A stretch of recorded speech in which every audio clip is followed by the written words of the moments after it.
वालिए कुल आलम, चबर छतर तथा वक्त दे मालक,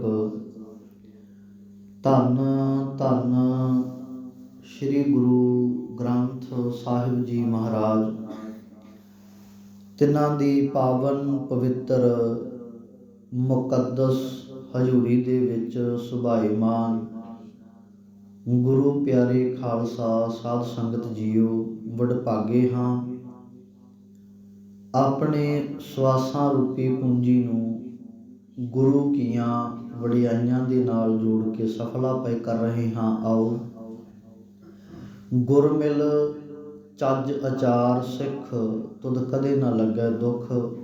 ਗੁਰੂ ਨੂੰ ਮਿਲ ਕੇ ਜ਼ਿੰਦਗੀ ਜਿਉਣ ਦਾ ਚੱਜ ਆਚਰਣ ਆਪਾਂ ਸਿੱਖਣ ਦਾ ਯਤਨ ਕਰ ਰਹੇ ਹਾਂ। ਵਿਚਾਰ ਆਰੰਭ ਕਰਨ ਤੋਂ ਪਹਿਲਾਂ ਗੁਰੂ ਕਲਗੀਧਰ ਪਾਤਸ਼ਾਹ ਜੀ ਵੱਲੋਂ ਬਖਸ਼ੀ ਹੋਈ ਫਤਿਹ ਪ੍ਰਵਾਨ ਕਰਿਓ ਜੀ, ਅਸੀਸ ਬਖਸ਼ਿਓ। ਕੋਈ ਵੀ ਰਸਨਾ ਵਾਂਝੀ ਨਾ ਰਵੇ। ਫਤਿਹ ਬੁਲਾਓ। ਵਾਹਿਗੁਰੂ ਜੀ ਕਾ ਖਾਲਸਾ, ਵਾਹਿਗੁਰੂ ਜੀ ਕੀ ਫਤਿਹ। ਅੱਜ ਦਾ ਪਾਵਨ ਮੁੱਖ ਵਾਕ ਜੈਤਸਰੀ ਰਾਗ ਦੇ ਅੰਦਰ ਚੌਥੇ ਪਾਤਸ਼ਾਹ ਧੰਨ ਗੁਰੂ ਸ਼੍ਰੀ ਗੁਰੂ ਰਾਮਦਾਸ ਸਾਹਿਬ ਮਹਾਰਾਜ ਜੀ ਦੇ ਮੁਖਾਰ ਬਿੰਦ ਤੋਂ ਉਚਾਰਨ ਹੋਇਆ। ਗੁਰੂ ਗ੍ਰੰਥ ਸਾਹਿਬ ਮਹਾਰਾਜ ਜੀ ਦੇ ਪਾਵਨ ਅੰਕ ਨੰਬਰ 697-98 ਉੱਪਰ ਸੁਭਾਈਮਾਨ ਹੈ। ਸ਼ਬਦ ਦੀਆਂ ਰਹਾਉ ਦੀਆਂ ਪੰਕਤੀਆਂ ਨੇ। ਮੇਰੇ ਮਨ ਜਪ ਰਾਮ ਨਾਮ ਹਰ ਮਾਝਾ, ਹਰ ਹਰ ਕਿਰਪਾਲ ਕਿਰਪਾ ਪ੍ਰਭ ਧਾਰੀ, ਗੁਰ ਗਿਆਨ ਦਿਓ ਮਨ ਸਮਝਾ। ਕਹਿੰਦੇ ਹੇ ਮੇਰੇ ਮਨ, ਉਸ ਰਾਮ ਅਕਾਲ ਪੁਰਖ ਪਰਮਾਤਮਾ ਦਾ ਨਾਮ ਜਪ। ਰਾਮ ਦਾ ਨਾਮ ਜਪਣਾ, ਉਸ ਨੂੰ ਧਿਆਨ ਦੇ ਵਿੱਚ ਲੈ ਕੇ ਆਉਣਾ ਬਹੁਤ ਜ਼ਰੂਰੀ ਹੈ। ਕਿਉਂਕਿ ਨਾਮ ਕਿਸੇ ਬੰਦੇ ਦਾ ਵੀ ਰਾਮ ਹੋ ਸਕਦਾ, ਕਿਸੇ ਸੰਗੀ ਸਾਥੀ ਦਾ ਨਾਮ ਵੀ ਰਾਮ ਹੋ ਸਕਦਾ, ਤੇ ਦੂਜੇ ਪਾਸੇ ਦਸ਼ਰਥ ਦੇ ਪੁੱਤਰ ਦਾ ਨਾਮ ਵੀ ਰਾਮ ਹੈ। ਤੇ ਇੱਕ ਰਾਮ ਹੈ ਜਿਸ ਨੂੰ ਰਮਿਆ ਹੋਇਆ ਕਿਹਾ ਜਾਂਦਾ ਹੈ।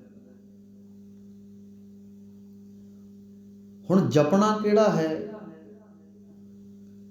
ਉਸ ਜਪਣ ਦੇ ਪਿੱਛੇ ਜਿਹੜਾ ਸਾਡਾ ਭਾਵ ਹੈ, ਖਿਆਲ ਹੈ, ਮਨ ਹੈ, ਉਹ ਕਿਸ ਦੀ ਪਕੜ ਵਿੱਚ ਰਹਿੰਦਾ ਹੈ।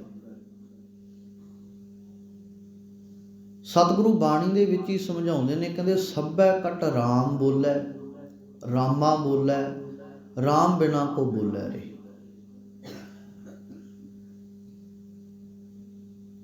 ਰਾਮ ਰਾਮ ਰਾਮ, ਰਬ ਰਹਿਆ ਸਰਬ ਅੱਗੇ। ਉਹ ਅਕਾਲ ਪੁਰਖ ਪਰਮਾਤਮਾ ਜਿਹੜਾ ਸਾਰੇ ਕਿਤੇ ਰਮਿਆ ਹੋਇਆ, ਉਹਨੂੰ ਰਾਮ ਕਿਹਾ ਗਿਆ। ਰਮੇ ਹੋਏ ਨੂੰ ਰਾਮ, ਕਿਉਂਕਿ ਨਾਮ ਵੱਖਰੇ ਵੱਖਰੇ ਨੇ। ਉਹਦੀ ਕਿਰਤ ਨੂੰ ਵੇਖਦਿਆਂ ਹੋਇਆ ਖੁਦਾ, ਖੁਦਾ, ਖੁਦਾ ਦਾ ਅਰਥ ਹੈ ਖੁਦ ਆਪੇ ਦਾ ਮਾਲਕ। ਜਿਹੜਾ ਖੁਦ ਆਪੇ ਦਾ ਮਾਲਕ ਹੈ, ਉਸ ਨੂੰ ਖੁਦਾ ਕਿਹਾ ਗਿਆ।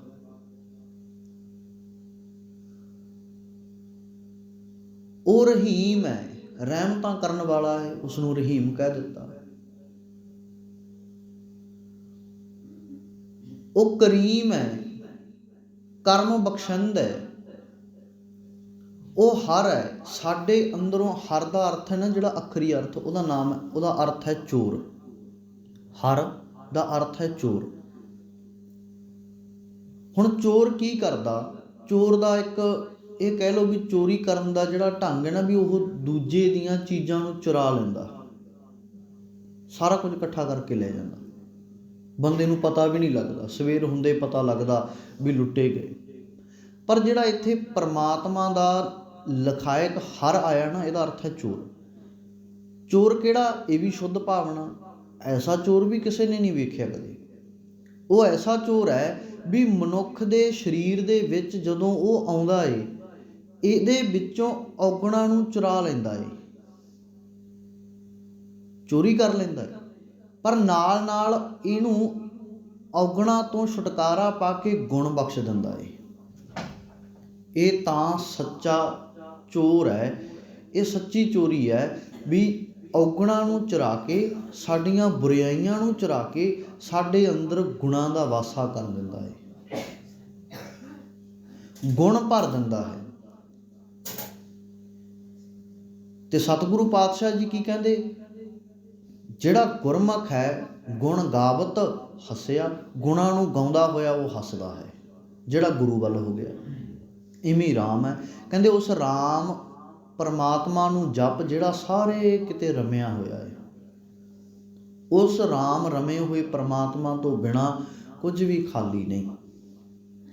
ਭਗਤ ਕਬੀਰ ਪਾਤਸ਼ਾਹ ਜੀ ਕਹਿੰਦੇ ਤੈਨੂੰ ਜਪਣਾ ਪਵੇਗਾ, ਜਪਣਾ ਤਾਂ ਪਵੇਗਾ ਕਿਉਂਕਿ ਤੇਰੇ ਜਪਣ ਨਾਲ ਕੋਈ ਦੂਜੇ ਦਾ ਨਹੀਂ, ਤੇਰਾ ਖੁਦ ਦਾ ਉਧਾਰ ਹੈ। ਹੁਣ ਇੱਕ ਪੰਡਤ ਦੇ, ਜਿਹੜਾ ਮੰਦਰ ਦਾ ਪੰਡਤ ਹੈ, ਪੁਜਾਰੀ ਹੈ, ਧਾਰਮਿਕ ਆਗੂ ਹੈ, ਭਗਤ ਕਬੀਰ ਜੀ ਉਹਨੂੰ ਸਮਝਾ ਰਹੇ ਨੇ ਸਾਹਮਣੇ ਬਹਿ ਕੇ। ਸਤਿਗੁਰੂ ਕਹਿੰਦੇ ਪੰਡੀਆ ਕਵਣ ਕਮਤ ਤੁਮ ਲਾਗੇ, ਬੂਡੋਗੇ ਪਰਿਵਾਰ ਸਕਲ ਸਿਉ, ਰਾਮ ਨਾ ਜਪੋ ਅਭਾਗੇ। ਕਹਿੰਦੇ ਹੇ ਪੰਡੀਆ, ਹੇ ਪੰਡਤ, ਹੇ ਧਾਰਮਿਕ ਆਗੂ, ਹੇ ਆਪਣੇ ਆਪ ਨੂੰ ਗਿਆਨਵਾਨ ਸਮਝਣ ਵਾਲੇ ਇਨਸਾਨ, ਆ ਤੈਨੂੰ ਮੈਂ ਕੁਝ ਦੱਸਣਾ ਚਾਹੁੰਦਾ। ਤੂੰ ਕਿਹੜੀ ਭੈੜੀ ਮੱਤ ਦੇ ਵਿੱਚ ਲੱਗ ਗਿਆ। ਪੰਡੀਆ ਕਵਣ ਕਮਤ ਤੁਮ ਲਾਗੇ, ਕਵਣ ਦਾ ਅਰਥ ਹੈ ਕਿਹੜੀ, ਕੁਮਤ ਦਾ ਅਰਥ ਹੈ ਭੈੜੀ ਮੱਤ, ਤੁਮ ਲਾਗੇ ਤੂੰ ਲੱਗਿਆ ਹੋਇਆ ਹੈ। ਕਹਿੰਦੇ ਬੂਡੋਗੇ ਪਰਿਵਾਰ ਸਕਲ ਸਿਉ, ਭਗਤ ਕਬੀਰ ਜੀ ਕਹਿੰਦੇ ਤੂੰ ਡੁੱਬ ਜਾਵੇਂਗਾ, ਤੂੰ ਡੁੱਬੇਗਾ, ਨਾਲ ਆਪਣੇ ਪਰਿਵਾਰ ਨੂੰ ਲੈ ਕੇ ਡੁੱਬੇਗਾ, ਇਕੱਲਾ ਨਹੀਂ ਡੁੱਬਦਾ। ਕਿਉਂਕਿ ਪਰਿਵਾਰ ਹੈ ਨਾ, ਸਰੀਰ ਦੇ ਜਿਹੜੇ ਗਿਆਨ ਇੰਦਰੇ, ਕਰਮ ਇੰਦਰੇ ਨੇ, ਉਹ ਸਾਡਾ ਪਰਿਵਾਰ ਹੈ ਨਾ ਸਰੀਰ ਦਾ, ਤੇ ਦੂਜਾ ਪਰਿਵਾਰ ਸਾਡੇ ਧੀਆਂ ਪੁੱਤਰ ਨੇ। ਕਹਿੰਦੇ ਪਹਿਲਾਂ ਤਾਂ ਤੂੰ ਆਪਣੇ ਇਸ ਸਰੀਰ ਦੇ ਜਿਹੜੇ ਪਰਿਵਾਰ ਹੈ ਤੇਰਾ, ਇਸ ਦੇ ਸਮੇਤ ਤੂੰ ਡੁੱਬ ਜਾਵੇਂਗਾ। ਬੂਡੋਗੇ ਪਰਿਵਾਰ ਸਕਲ ਸਿਉ, ਰਾਮ ਨਾ ਜਪੋ ਅਭਾਗੇ, ਰਾਮ ਜਪਦੇ ਹੀ ਨਹੀਂ। ਹੁਣ ਸਤਿਗੁਰੂ ਕਹਿੰਦੇ ਰਾਮ ਰਾਮ ਕਰਤਾ ਸਭ ਜਗ ਫਿਰੈ, ਰਾਮ ਨਾ ਪਾਇਆ ਜਾਏ। ਹੁਣ ਕਰਦੇ ਤਾਂ ਸਾਰੇ ਹੈ, ਰਾਮ ਰਾਮ ਕਰਦੇ ਫਿਰਦੇ, ਜਪ ਵੀ ਰਹੇ ਨੇ, ਪਰ ਪਰਮਾਤਮਾ ਪਾਇਆ ਨਹੀਂ ਜਾ ਰਿਹਾ। ਕਿਉਂਕਿ ਗੱਲ ਕੀ ਹੈ ਵੀ ਰਾਮ ਕਹਿਣ ਦੇ ਵਿੱਚ ਜਿਹੜਾ ਬਹੁਤ ਵੱਡਾ ਭੇਦ ਹੈ, ਭੁਲੇਖਾ ਏ ਵੀ ਰਾਮ ਅਸੀਂ ਜਪਣਾ ਕਿਹੜਾ ਏ।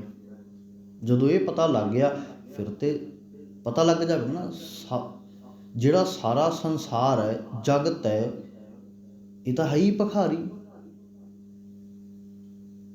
ਤੇ ਉਹ ਸਭ ਨੂੰ ਦੇਣ ਵਾਲਾ ਕੌਣ ਹੈ?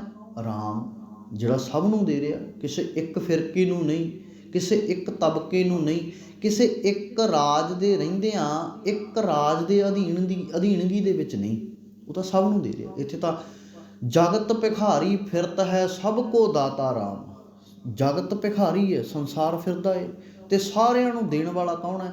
ਅਕਾਲ ਪੁਰਖ ਪਰਮਾਤਮਾ, ਜਿਹੜਾ ਸਾਰਿਆਂ ਦੇ ਵਿੱਚ ਇੱਕ ਰਸ ਵਿਆਪਕ ਹੈ, ਰਮਿਆ ਹੋਇਆ ਹੈ। ਉਹ ਰਾਮ ਜਿਸ ਦੇ ਵਿੱਚ ਕੋਈ ਬਾਦ ਘਾਟ ਨਹੀਂ ਹੁੰਦੀ।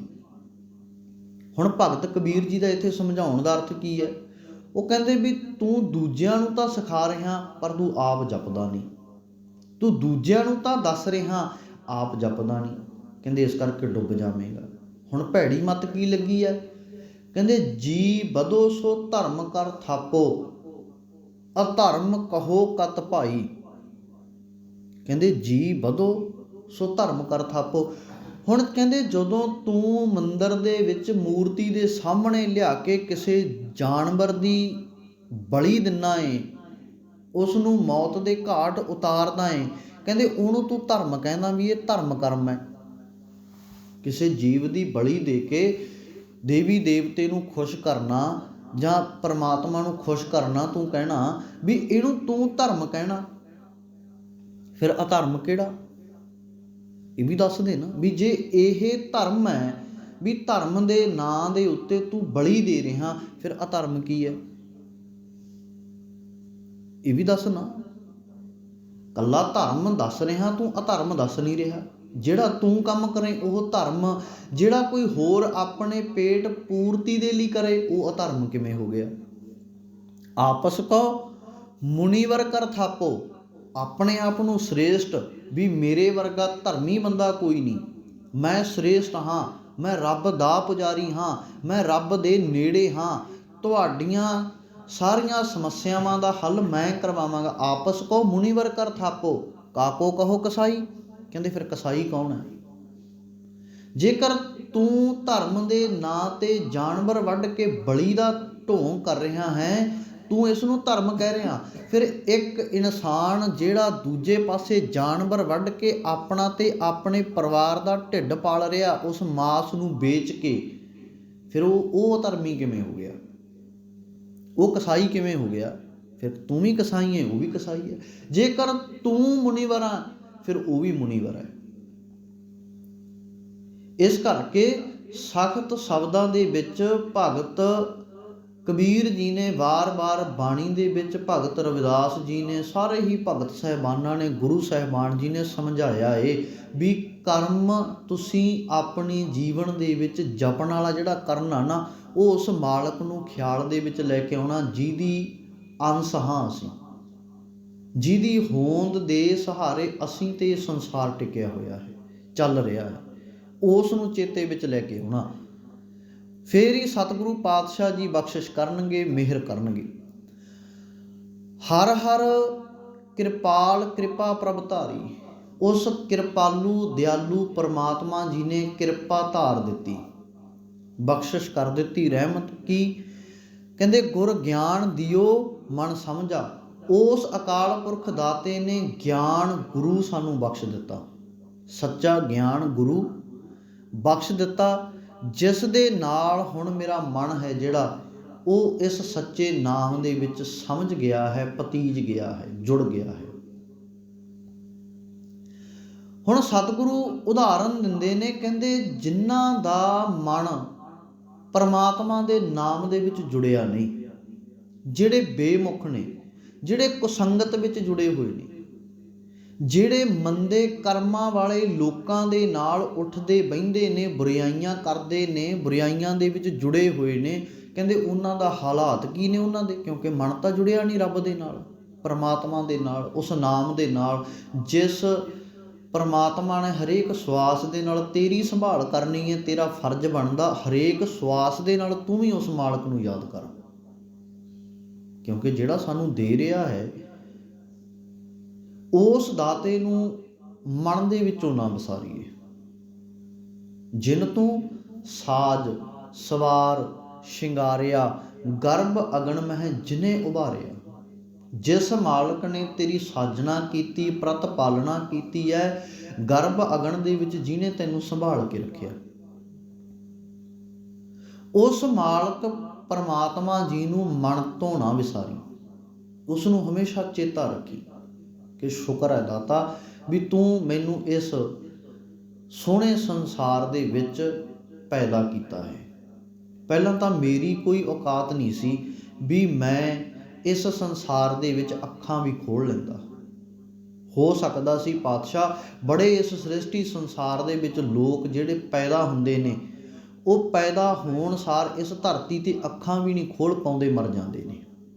ਤੇਰਾ ਸ਼ੁਕਰ ਹੈ ਵੀ ਮੈਂ ਸੰਸਾਰ ਦੇ ਵਿੱਚ ਅੱਖਾਂ ਖੋਲ੍ਹੀਆਂ, ਸਵਾਸ ਲਿਆ ਹੈ। ਸ਼ੁਕਰ ਹੈ ਦਾਤਾ ਮੈਂ ਆਪਣੀਆਂ ਅੱਖਾਂ ਦੇ ਨਾਲ ਵੇਖਿਆ ਅੱਜ ਤੱਕ ਦੇ ਜ਼ਿੰਦਗੀ ਦੇ ਸਫ਼ਰ ਦੇ ਵਿੱਚ ਵੀ ਮੇਰੇ ਨਾਲ ਦੇ ਜੰਮੇ, ਮੈਥੋਂ ਪਹਿਲਾਂ ਦੇ ਵੀ ਜੰਮੇ ਹੋਏ, ਮੈਥੋਂ ਬਾਅਦ ਵਿੱਚ ਜੰਮੇ ਹੋਏ ਵੀ ਕਿੰਨੇ ਚਲੇ ਗਏ ਨੇ। ਬਜ਼ੁਰਗ ਚਲੇ ਗਏ ਨੇ, ਮੇਰੇ ਹਾਣ ਦੇ ਚਲੇ ਗਏ ਨੇ, ਮੇਰੇ ਛੋਟੇ ਬੱਚਿਆਂ ਦੇ ਸਮਾਨ ਸੀ ਜਿਹੜੇ ਉਹ ਵੀ ਚਲੇ ਗਏ ਨੇ। ਪਰ ਸ਼ੁਕਰ ਹੈ ਦਾਤਾ ਤੂੰ ਹਲੇ ਤੱਕ ਮੈਨੂੰ ਇਹ ਸਵਾਸ ਬਖਸ਼ ਰਿਹਾ ਤੇ ਮੈਂ ਤੇਰਾ ਕਦਰਦਾਨ ਹਾਂ, ਮੈਂ ਤੇਰੀ ਹਰ ਇੱਕ ਸਵਾਸ ਦੇ ਨਾਲ ਤੈਨੂੰ ਸੰਭਾਲਾਂਗਾ। ਇਹ ਅੰਦਰ ਪਿਆਰ ਬਣੇ। ਜੇਕਰ ਨਹੀਂ, ਸਤਿਗੁਰੂ ਨੇ ਸਖਤ ਉਲਾਂਭਾ ਦੇ ਦਿੱਤਾ, ਕਹਿੰਦੇ ਜਿਨ ਹਰ ਹਿਰਦੈ ਨਾਮ ਨਾ ਵਸਿਓ, ਤਿੰਨ ਮਾਤ ਕੀਜੈ ਹਰ ਵਾਂਝਾ। ਸਤਿਗੁਰੂ ਕਹਿੰਦੇ ਜਿਨ੍ਹਾਂ ਦੇ ਮਨ ਦੇ ਵਿੱਚ ਉਹ ਮਾਲਕ ਪਰਮਾਤਮਾ ਦੀ ਯਾਦ ਨਹੀਂ ਵਸੀ। ਮਾਲਕ ਪਰਮਾਤਮਾ ਕਿਹੜਾ? ਜਿਹੜਾ ਸਾਡੇ ਖੁਦ ਆਪੇ ਦਾ ਮਾਲਕ ਹੈ, ਜਿਹੜਾ ਇਸ ਸਰੀਰ ਦੇ ਵਿੱਚ ਬੈਠ ਕੇ ਇਹ ਵਾਜਾ ਪਵਨ ਵਜਾਇਆ, ਇਸ ਨੂੰ ਵਜਾ ਰਿਹਾ, ਚਲਾ ਰਿਹਾ ਹੈ, ਸਵਾਸਾਂ ਰੂਪੀ ਵਾਜੇ ਨੂੰ ਇਹਨੂੰ ਚਲਾ ਰਿਹਾ ਹੈ, ਜਿਹੜਾ ਉਹ ਦਾਤਾ ਜਿਹੜਾ ਸਾਡੀ ਪ੍ਰਤ ਪਾਲਣਾ ਕਰ ਰਿਹਾ ਹੈ, ਸਾਨੂੰ ਚੰਗੀ ਸੂਝ ਮੱਤ ਬਖਸ਼ ਰਿਹਾ ਹੈ, ਉਹ ਸੱਚਾ ਸਤਿਗੁਰੂ ਗਿਆਨ ਹੈ ਜਿਹੜਾ ਉਹ ਸਾਡੇ ਅੰਦਰ ਟਿਕਿਆ ਹੋਇਆ ਹੈ।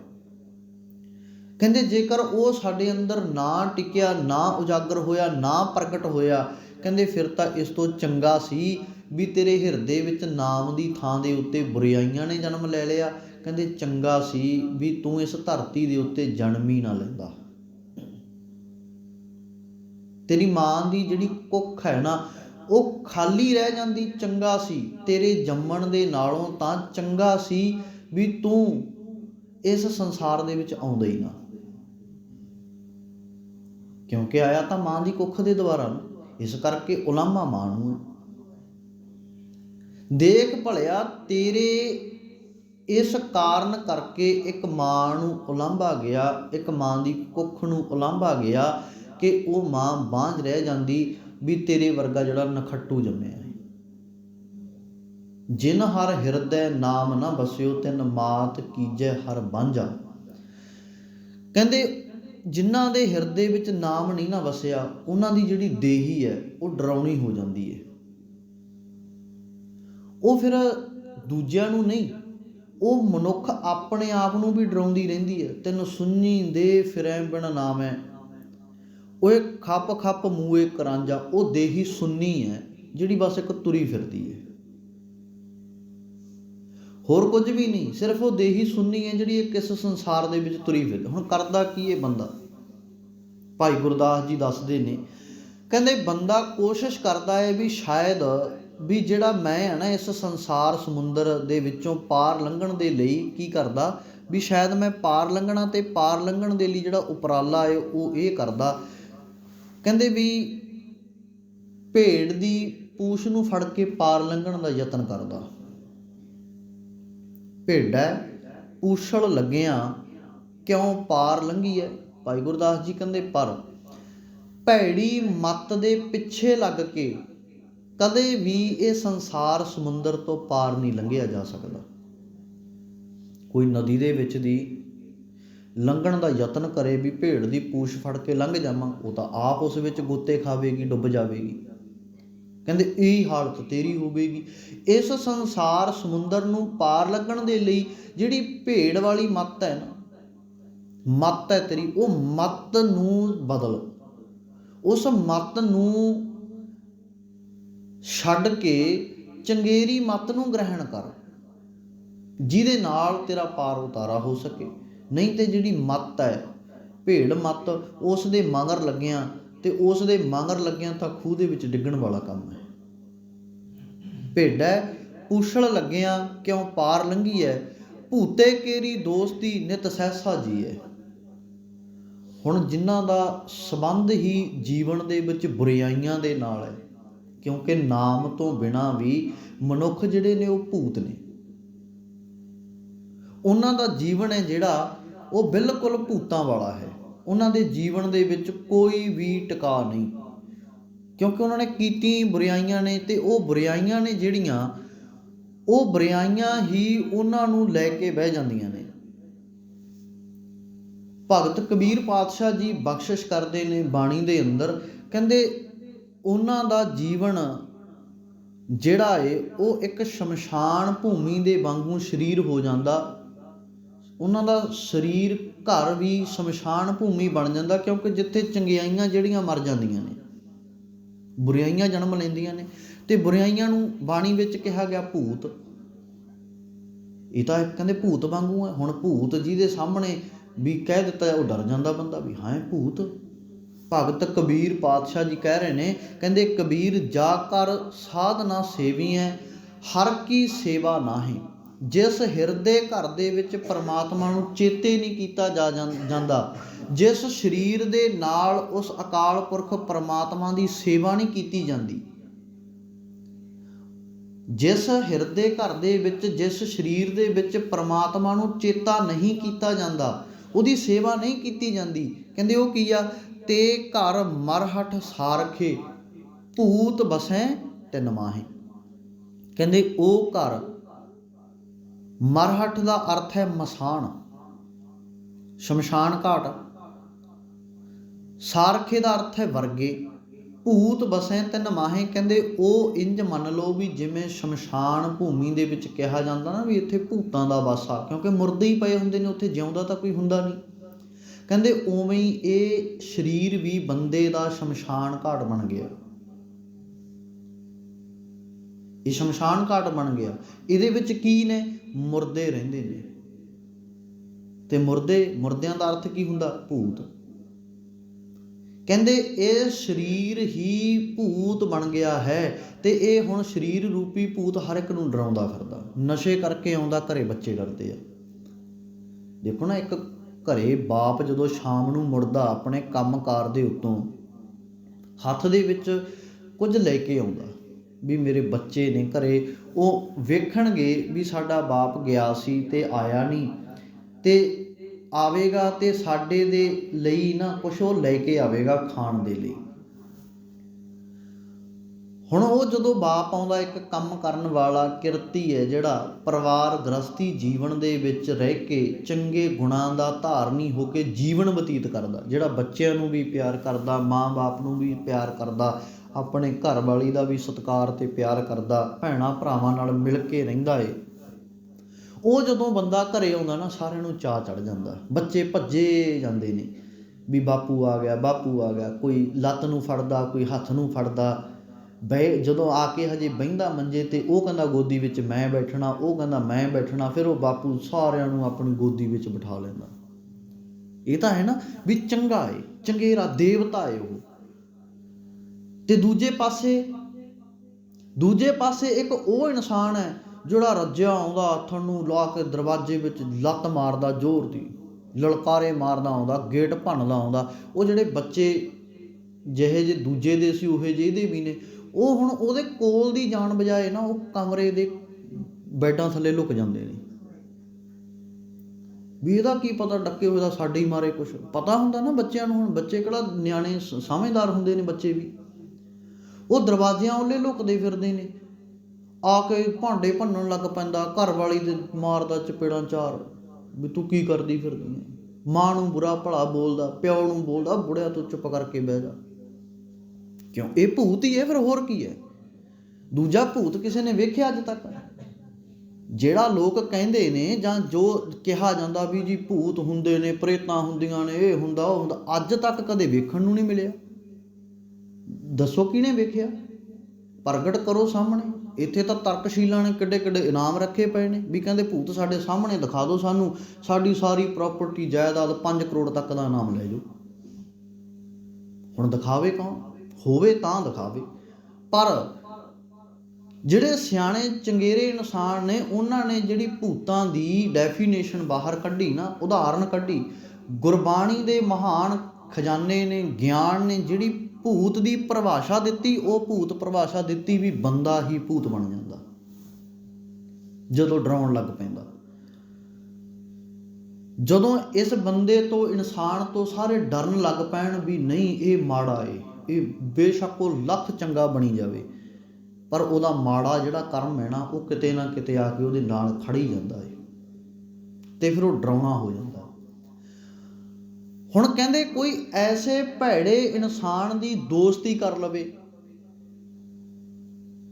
ਐਸੇ ਭੈੜੇ ਇਨਸਾਨ ਦੀ ਕੋਈ ਦੋਸਤੀ ਕਰ ਲਵੇ, ਮਿੱਤਰ ਬਣਾ ਲਵੇ ਉਸ ਭੈੜੇ ਇਨਸਾਨ ਨੂੰ, ਫਿਰ ਉਹ ਕੀ ਆਸ ਰੱਖੇਗਾ ਵੀ ਮੇਰੀ ਜ਼ਿੰਦਗੀ ਦੇ ਵਿੱਚ ਚੰਗਾ ਹੀ ਹੋਵੇਗਾ। ਕਿਉਂਕਿ ਨਾਲ ਰਹਿੰਦਾ, ਉਹਨੇ ਕੀ ਪਤਾ ਕਿੱਥੇ ਕਿਹੜਾ ਗੁਨਾਹ ਕਰ ਦੇਣਾ, ਤੇ ਉਹ ਗੁਨਾਹ ਦੇ ਬਦਲੇ ਉਹ ਭੱਜ ਜਾਵੇ ਤੇ ਪੁਲਿਸ ਦੂਜੇ ਨੂੰ ਚੱਕ ਲਿਆ ਵੀ ਤੇਰਾ ਦੋਸਤ ਸੀ ਭਾਈ, ਤੇਰੇ ਨਾਲ ਫਿਰਦਾ ਸੀ, ਉਹ ਬਥੇਰੀਆਂ ਮਿੰਨਤਾਂ ਕਰਦਾ, ਉਹ ਨਹੀਂ ਜੀ ਮੈਂ ਤਾਂ ਉਹਨੂੰ ਇੱਥੇ ਮਿਲਿਆ ਸੀ, ਮੇਰੇ ਨਾਲ ਗੱਲਾਂ ਕਰਨ ਲੱਗ ਗਿਆ, ਮੈਂ ਨਾਲ ਤੁਰ ਪਿਆ, ਮੇਰਾ ਕੋਈ। ਉਹ ਕਹਿੰਦੇ ਵੀ ਨਾ ਨਾ, ਹੁਣ ਗੁਨਾਹ ਕੀਤੇ ਹੋਏ ਉਹਦੇ ਤੇ ਸਜ਼ਾ ਨਾਲ ਦੇ ਨੂੰ ਵੀ ਭੁਗਤਣੀ ਪਈ। ਭਾਈ ਗੁਰਦਾਸ ਜੀ ਕਹਿੰਦੇ ਭੂਤੈ ਕੇਰੀ ਦੋਸਤੀ ਨਿਤ ਸਹਿਸਾ ਜੀਏ। ਉਹ ਜੀਵਨ ਜਿਹੜਾ ਭੂਤ ਦੀ ਦੋਸਤੀ ਹੈ ਨਾ, ਮਾੜੇ ਕਰਮਾਂ ਦੀ ਦੋਸਤੀ ਹੈ। ਮਨ ਦੇ ਵਿੱਚ ਹਮੇਸ਼ਾ ਸੰਸਾ ਬਣਿਆ ਰਹਿੰਦਾ ਵੀ ਪਤਾ ਨਹੀਂ ਕਿੱਥੇ ਕੀ ਗੁਨਾਹ ਕਰਾ ਦੇਵੇਗਾ, ਕਿੱਥੇ ਕੀ ਗਲਤੀ ਕਰਵਾ ਦੇਵੇਗਾ, ਕਿੱਥੇ ਕੀ ਔਗਣ ਕਰਵਾ ਦੇਵੇਗਾ। ਫਿਰ ਜਿਹੜੀ ਜਲੀਲਤਾ ਗੀ ਉਹ ਝੱਲਣੀ ਪਵੇਗੀ। ਇਸ ਸੰਸਾਰ ਦੇ ਵਿੱਚ ਲੋਕ ਤਾਨੇ ਮਾਰਨਗੇ, ਲੋਕ ਨਫ਼ਰਤ ਕਰਨਗੇ, ਮੇਰੇ ਕੋਲ ਕੋਈ ਬੈਠੇਗਾ ਨਹੀਂ।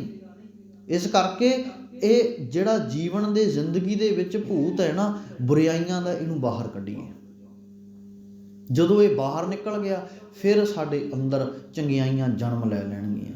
ਅਤੇ ਇਹਨਾਂ ਨੂੰ ਮਾਰਨ ਦਾ ਭੂਤਾਂ ਨੂੰ ਇਹੀ ਇੱਕੋ ਇੱਕ ਹੱਲ ਹੈ ਵੀ ਜੀਵਨ ਦੇ ਵਿੱਚ ਚੰਗਿਆਈਆਂ ਲੈ ਕੇ ਆਈਏ, ਸੱਚਾਈ ਲੈ ਕੇ ਆਈਏ, ਸੱਚ ਧਰਮ ਨੂੰ ਜੀਵਨ ਦੇ ਵਿੱਚ ਲੈ ਕੇ ਆਈਏ।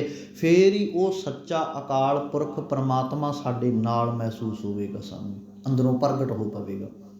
ਨਦੀ ਕਿਨਾਰੇ ਰੁੱਖੜਾ ਵਿਸਾਹ ਨਾ ਕੀ ਹੈ। ਹੁਣ ਨਦੀ ਦੇ ਕਿਨਾਰੇ ਉੱਤੇ ਲੱਗਿਆ ਹੋਇਆ ਇੱਕ ਰੁੱਖ ਹੈ। ਹੁਣ ਪਾਣੀ ਦੀਆਂ ਲਹਿਰਾਂ ਨਿੱਤ ਉਹ ਜਿਹੜੀ ਵਾਟ ਹੈ, ਵੱਟ ਪਈ ਹੋਈ ਹੈ, ਉਹਨੂੰ ਖੋਰ ਰਹੀਆਂ ਨੇ, ਨਿੱਤ ਖੋਰ ਰਹੀਆਂ ਨੇ। ਹੁਣ ਉਹਦਾ ਕੀ ਭਰੋਸਾ ਕੀਤਾ ਜਾ ਸਕਦਾ ਵੀ ਇਹ ਕਿੰਨਾ ਕੁ ਚਿਰ ਇੱਥੇ ਰੁਕਿਆ ਰਹੇਗਾ। ਨਦੀ ਦੇ ਕਿਨਾਰੇ ਉੱਤੇ ਰੁੱਖ ਹੈ ਅਤੇ ਉਹਦੀਆਂ ਜੜ੍ਹਾਂ ਦੇ ਵਿੱਚੋਂ ਜਿਹੜੀ ਮਿੱਟੀ ਹੈ ਪਾਣੀ ਖੋਰ ਕੇ ਲੈ ਕੇ ਜਾ ਰਿਹਾ।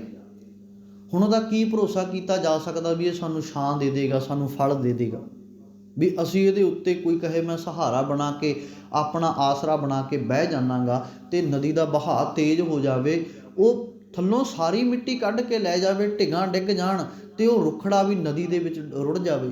ਉਹ ਜਿਹੜਾ ਆਪ ਡੁੱਬੂਗਾ ਦੂਜੇ ਨੂੰ ਵੀ ਡੁੱਬੂਗਾ। ਹੁਣ ਹਰੇਕ ਮਨੁੱਖ ਦਾ ਜੀਵਨ ਇਸ ਸੰਸਾਰ ਰੂਪੀ ਨਦੀ ਦੇ ਕਿਨਾਰੇ ਉੱਤੇ ਖੜ੍ਹੇ ਰੁੱਖ ਵਾਂਗੂ ਹੈ। ਪਤਾ ਨਹੀਂ ਕਿਹੜਾ ਕਿੱਥੇ ਡਿੱਗ ਜਾਵੇਗਾ। ਫਿਰ ਸਹਾਰਾ ਉਹ ਕਿਉਂ ਬਣਾਉਣਾ ਜਿਹੜਾ ਡਿੱਗ ਹੀ ਪਵੇਗਾ। ਨਦੀ ਕਿਨਾਰੇ ਰੁੱਖੜਾ ਵਿਸਾਹ ਨਾ ਕੀਐ, ਮਿਰਤਕ ਨਾਲ ਵਿਆਹੀਐ ਸੁਹਾਗਣਾ ਥੀਐ। ਹੁਣ ਕੋਈ ਇਹ ਕਹੇ ਵੀ ਆਪਣੀ ਬੱਚੀ ਦਾ ਮੈਂ ਵਿਆਹ ਇੱਕ ਮੁਰਦੇ ਦੇ ਨਾਲ ਕਰਨਾ, ਉਹ ਸੁਹਾਗ ਦੀ ਕੀ ਨਿਸ਼ਾਨੀ ਹੈ? ਫਿਰ ਉਹ ਸੁਹਾਗਣ ਥੋੜ੍ਹੀ ਹੈ। ਉਹ ਤਾਂ ਫਿਰ ਜ਼ਿੰਦਗੀ ਦੇ ਵਿੱਚ ਆਪਣੇ ਜਿਹੜਾ ਇਹ ਵੀ ਮੁਰਦੇ ਨਾਲ ਵਿਆਹੁਣ ਦਾ ਅਰਥ ਤਾਂ ਇਹੀ ਹੈ ਨਾ ਵੀ ਰੰਡੇਪਾ ਕੱਟਣਾ, ਵੀ ਨਾ ਪੇਕੇ ਘਰ ਨਾ ਸਹੁਰੇ ਘਰ। ਅਤੇ ਫਿਰ ਲੋਕਾਂ ਦੇ ਤਾਨੇ ਮਿਹਣੇ, ਜਲੀਲਤਾ। ਕਹਿੰਦੇ ਇਸ ਕਰਕੇ ਵੀ ਸੁਹਾਗਣ ਉਹ ਹੈ ਜਿਹਦਾ ਪਤੀ ਸੁਹਾਗ ਜਿੰਦਾ ਹੋਵੇ, ਉਹਨੂੰ ਸੁਹਾਗਣ ਕਿਹਾ ਜਾਂਦਾ। ਅਤੇ ਜਿਹਦਾ ਪਤੀ ਮਰੀ ਗਿਆ ਉਹਨੂੰ ਰੰਡੇਪਾ ਕੱਟਣਾ ਪੈਂਦਾ ਹੈ, ਆਪਣੇ ਪਤੀ ਤੋਂ ਬਿਨਾਂ ਰਹਿਣਾ ਪੈਂਦਾ ਹੈ। ਫਿਰ ਵੱਡਿਆਂ ਦੇ ਦਬਾਅ ਦੇ ਵਿੱਚ ਵੀ ਰਹਿਣਾ ਪੈਂਦਾ ਹੈ। ਫਿਰ ਛੋਟਿਆਂ ਤੋਂ ਵੀ ਡਰਨਾ ਪੈਂਦਾ ਹੈ ਵੀ ਪਤਾ ਨਹੀਂ ਕੋਈ ਕਿੱਥੇ ਕੀ ਕਿਉਂਕਿ ਜਦੋਂ ਸਿਰ ਦਾ ਹੀ ਸਾਈਂ ਹੈ ਨਹੀਂ, ਫਿਰ ਦੂਜਾ ਕੀ ਪਤਾ ਕਿੱਥੇ ਕੌਣ ਕੀ ਬੋਲ ਜਾਵੇ। ਉਹਨੂੰ ਬਹੁਤ ਨਿਭ ਕੇ ਰਹਿਣਾ ਪੈਂਦਾ ਹੈ। ਉਹਦਾ ਜੀਵਨ ਬੜਾ ਦੁਖਿਆਰਾ ਹੋ ਜਾਂਦਾ ਹੈ ਕਿਉਂਕਿ ਉਹਨੂੰ ਹਰ ਇੱਕ ਦੇ ਅੱਗੇ ਹੱਥ ਅੱਡਣਾ ਪੈਂਦਾ, ਵੀ ਜੇਠ ਅੱਗੇ ਵੀ, ਦਿਓਰ ਅੱਗੇ ਵੀ, ਸੱਸ ਸਹੁਰੇ ਅੱਗੇ ਵੀ ਮੈਨੂੰ ਦੇ ਦੇਵੋ ਕੁਝ, ਮੇਰੇ ਬੱਚਿਆਂ ਨੂੰ ਮੈਂ ਦੇਣਾ ਹੈ, ਕੱਪੜਾ ਦੇਣਾ ਜਾਂ ਕੁਝ ਹੋਰ। ਹੁਣ ਜੇ ਪਤੀ ਹੁੰਦਾ ਉਹਨੇ ਕਿਸੇ ਤੋਂ ਥੋੜ੍ਹੀ ਉਹ ਕਹਿਣਾ ਸੀਗਾ, ਉਹਨੇ ਆਪਣੇ ਪਤੀ ਅੱਗੇ ਇੱਛਾ ਰੱਖਣੀ ਸੀ, ਉਹਨੇ ਕੰਮ ਪੂਰੇ ਕਰਨੇ ਸੀ ਸਾਰੇ। ਹੁਣ ਕੋਈ ਮੁਰਦੇ ਨਾਲ ਵਿਆਹ ਕਰਨ ਤੇ ਸੁਹਾਗ ਨਹੀਂ ਹੁੰਦਾ। ਵਿਸ ਹਲਾਹਲ ਬੀਜ ਕੈ ਕਿਉਂ ਅਮਿਓ ਲਹੀਐ। ਹੁਣ ਕੋਈ ਖੇਤ ਦੇ ਵਿੱਚ ਆਪਣੇ ਜ਼ਹਿਰ ਦਾ ਬੀਜ ਬੀਜ ਲਵੇ ਅਤੇ ਉਹ ਜ਼ਹਿਰ ਦਾ ਬੀਜ ਬੀਜ ਕੇ ਕਹੇ ਵੀ ਮੈਨੂੰ ਅੰਮ੍ਰਿਤ ਚਾਹੀਦਾ ਹੈ। ਹੁਣ ਬੀਜ ਬੀਜਿਆ ਅੰਮ੍ਰਿਤ ਜ਼ਹਿਰ ਦਾ, ਅਤੇ ਅੰਮ੍ਰਿਤ ਕਿਵੇਂ ਲੱਗੇਗਾ ਉਹਨੂੰ? ਜ਼ਿੰਦਗੀ ਰੂਪੀ ਇਸ ਸਰੀਰ 'ਤੇ ਜ਼ਮੀਨ ਦੇ ਤਲ ਉੱਤੇ ਬੀਜੀਆਂ ਬੁਰਾਈਆਂ, ਫਿਰ ਉਹਨੂੰ ਚੰਗਾ ਫਲ ਕਿਵੇਂ ਲੱਗੇਗਾ? ਉਹ ਤਾਂ ਫਲ ਮਾੜਾ ਹੀ ਲੱਗੇਗਾ ਨਾ, ਬੁਰੇ ਕੰਮ ਦਾ ਬੁਰਾ ਨਤੀਜਾ। ਪਰ ਮਨੁੱਖ ਕਰਦਾ ਕੀ ਹੈ? ਬੁਰੇ ਕੰਮ ਕੋ ਊਠ ਖਲੋਇਆ, ਨਾਮ ਕੀ ਬੇਲਾ ਪੈ ਪੈ ਸੋਇਆ। ਬੁਰੇ ਕੰਮ ਨੂੰ ਤਾਂ ਭੱਜ ਕੇ ਉੱਠ ਖੜਿਆ। ਬੁਰਿਆਈ ਹੋਏ ਸ਼ੇਰ, ਸਤਿਗੁਰੂ ਕਹਿੰਦੇ ਚੰਗਿਆਈ ਆਲਕ ਕਰੇ, ਬੁਰਿਆਈ ਹੋਏ ਸ਼ੇਰ। ਕਹਿੰਦੇ ਬੁਰੇ ਕੰਮ ਨੂੰ ਤਾਂ ਸ਼ੇਰ ਬਣ ਜਾਂਦਾ ਜਦੋਂ ਚੰਗਾ ਕੰਮ ਕਰਨਾ ਹੁੰਦਾ। ਨਹੀਂ ਇਹ ਹੋਣਾ ਨਹੀਂ, ਕੀਤਾ ਨਹੀਂ ਜਾਣਾ। ਕਿਸੇ ਦੀ ਸਹਾਇਤਾ ਮਦਦ ਕਰਨੀ ਹੋਵੇ ਨਾ, ਉਦੋਂ ਮਨ ਆਲਸ ਕਰ ਲੈਂਦਾ। ਪਰ ਜਦੋਂ ਕੋਈ ਨਸ਼ੇ ਵਿਸ਼ੇ ਵਿਕਾਰਾਂ ਵਾਲਾ ਗਲਤ ਕੰਮ ਕਰਨਾ ਹੋਵੇ ਉਦੋਂ ਭੱਜ ਕੇ ਖੜਾ ਹੋ ਜਾਂਦਾ ਵੀ ਹਾਂ ਇਹ ਕੰਮ ਕਰੀਏ ਜ਼ਰੂਰ। ਪਰ ਜਦੋਂ ਕਿਸੇ ਦਾ ਸਹਾਰਾ ਬਣਨਾ ਹੁੰਦਾ, ਮਦਦਗਾਰ ਬਣਨਾ ਹੁੰਦਾ, ਉਦੋਂ ਸਾਡੇ ਅੰਦਰ 100 ਸਵਾਲ ਖੜਾ ਹੋ ਜਾਂਦਾ ਵੀ ਇਹਨੂੰ ਦੇਣੇ ਪੈਣਗੇ, ਇਹਨੂੰ ਕੀ ਲੋੜ ਪੈਗੀ, ਫਲਾਨਾ ਧਮਕਾ, ਕਿੱਥੇ ਜਾਵੇਗਾ ਪੈਸਾ, ਕਿਵੇਂ ਹੋ। ਇਹ ਨਹੀਂ ਉਦੋਂ ਨਹੀਂ ਵੇਖਣਾ ਜਦੋਂ ਠੇਕੇ ਉੱਤੇ ਠੇਕੇ ਮੂਹਰ ਦੀ ਲੰਘਦਾ, ਉਦੋਂ ਭੱਜ ਕੇ ਠੇਕੇ 'ਤੇ ਖੜ ਜਾਂਦਾ ਵੀ ਨਾ ਅੱਜ ਤਾਂ 500 ਵਾਲੀ ਪੀਊ। ਉਦੋਂ ਨਹੀਂ ਨਾ ਪਤਾ ਲੱਗਦਾ, ਕਿਉਂਕਿ ਬੁਰਿਆਈ ਹੋਏ ਸ਼ੇਰ ਚੰਗਿਆਈ ਆਲਕ ਕਰੇ। ਚੰਗਿਆਈ ਵੇਲੇ ਤਾਂ ਆਲਕ ਆਲਸ ਆ ਜਾਂਦੀ ਹੈ ਇਹਦੇ ਵਿੱਚ, ਕਿਉਂਕਿ ਬੁਰਿਆਈਆਂ ਵਾਲੇ ਬੀਜ ਬੀਜ ਰਿਹਾ। ਅਤੇ ਹੁਣ ਜਿਹੜਾ ਬੁਰਿਆਈ ਦਾ ਬੀਜ ਬੀਜਿਆ ਉਹਨੂੰ ਫਲ ਵੀ ਤੇ ਭਰਾਵੋ ਬੁਰਾ ਹੀ ਲੱਗੇਗਾ ਨਾ। ਉਹਨੂੰ ਚੰਗੇ ਦੀ ਆਸ ਕਿੱਥੋਂ ਰੱਖਦੇ ਹਾਂ ਆਪਾਂ ਵੀ ਉਹਨੂੰ ਚੰਗਾ ਕੁਛ ਲੱਗ ਜਾਵੇਗਾ? ਚੰਗਾ ਨਹੀਂ ਲੱਗਣਾ, ਉਹ ਬੁਰਾ ਹੀ ਹੈ। ਕੋਈ ਲੱਖ ਯਤਨ ਕਰੇ ਵੀ ਬਾਹਰੀ ਤੌਰ 'ਤੇ ਪੁਸ਼ਾਕ ਚੰਗੀ ਪਾ ਲਵੇ,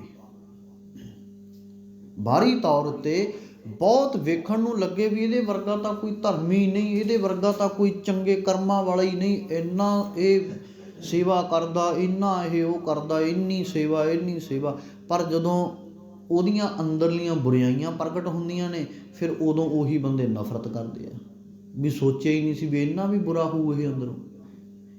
ਫਿਰ ਪਛਤਾਵਾ ਹੁੰਦਾ ਵੀ ਅਸੀਂ ਇਹਦਾ ਸੰਗ ਕਰਦੇ ਰਹੇ। ਅਤੇ ਸਤਿਗੁਰੂ ਕਹਿੰਦੇ ਸਾਕਤ ਸੰਗ ਨਾ ਕੀਜੀਐ। ਕਹਿੰਦੇ ਸਾਕਤ ਜਿਹੜੇ ਸੱਚ ਦੇ ਨਾਲੋਂ ਟੁੱਟ ਜਾਂਦੇ ਨੇ, ਸੱਚੇ ਨਾਲੋਂ ਟੁੱਟ ਜਾਂਦੇ ਨੇ, ਰੱਬ ਨਾਲੋਂ ਟੁੱਟ ਜਾਂਦੇ ਨੇ, ਉਹਨਾਂ ਨੂੰ ਕਹਿੰਦਾ ਸਾਕਤ। ਕਹਿੰਦੇ ਉਸ ਦਾ ਤਾਂ ਸੰਗ ਹੀ ਨਹੀਂ ਕਰਨਾ, ਦੂਰੋਂ ਹੋ ਜਾਈਏ ਭਾਗ, ਦੂਰੀ ਬਣਾ ਕੇ ਰੱਖ ਉਹਦੇ ਤੋਂ ਤਾਂ, ਕਿਉਂਕਿ ਉਹਨੇ ਤੇਰਾ ਜੀਵਨ ਖੁਸ਼ਹਾਲ ਨਹੀਂ ਕਰਨਾ, ਪਾਰ ਨਹੀਂ ਲੰਘਾਉਣਾ। ਬੇਮੁਖ ਸੇਤੀ ਪਿਰਹੜੀ ਜਮ ਡੰਡ ਸਹੀ ਹੈ।